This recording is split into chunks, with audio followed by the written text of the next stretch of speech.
Good day mga kabiking, at nandito na naman ang inyong panadirong madiskarte na si Master MG. Ayan, meron na naman tayong isang timplada na i-share mga kabiking. Ito ay ang tinatawag na cookies dapa. Ayan, kaya pag hindi ka pa nakasubscribe sa ating channel ay pwede mo nang pindutin ang notification bell para lagi kang updated sa ating mga bagong i-upload na video na siguradong patok at magagamit nito sa inyong mga bakery o kaya sa inyo mga pinagtatrabaho o saan man. Ayan, kaya hindi na natin yan patatagalin mga kabiking. Umpisa na natin to.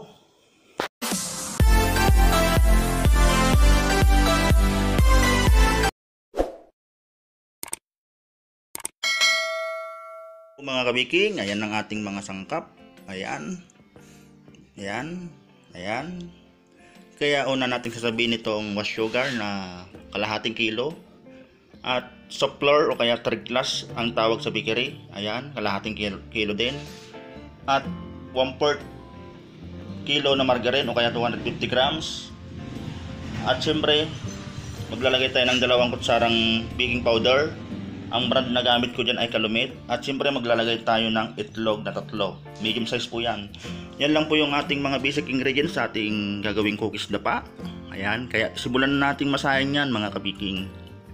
So mga kabiking, lalagyan na natin ng kabang dito. Butas sa gitna. Saka natin lalagyan itong asukal. Ayan. Lalagyan natin ng mga kabiking, ganyan ang kataas na baking powder. Ayan. 2 kutsara lang. At siyempre itong itlog. Napaka-basic lang ito mga kabiking. Ayan. At siyempre ihalo natin itong margarine natin.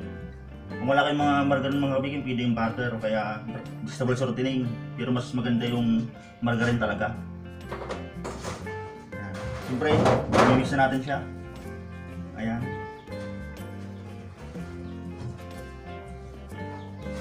Hindi na kayo kabikin, hindi na ako nag-gloves kasi mahirap mag-gloves pag ganito.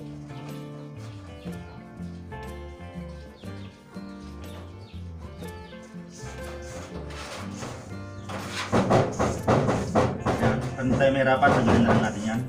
Ayan, dito na sa lamisa.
Magkakat tayo ng mga tag 20 grams. Ito ay halagang ng 2 pesos lang mga kabiking.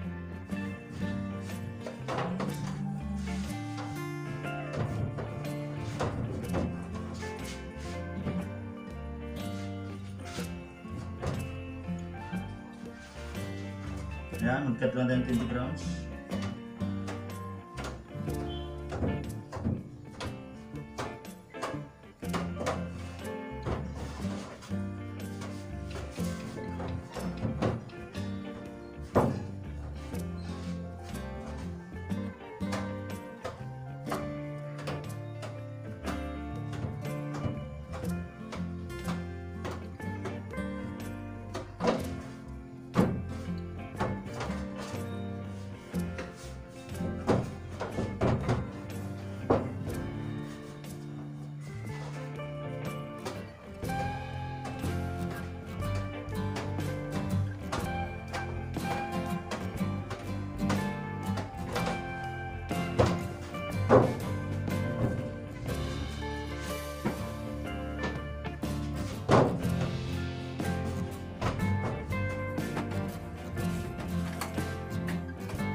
Dilugin na natin mga kabiking. Ayan. 15 lang ang laman ng isang tray natin. Kasi dadapa po ito na kusa pag nasa oven na.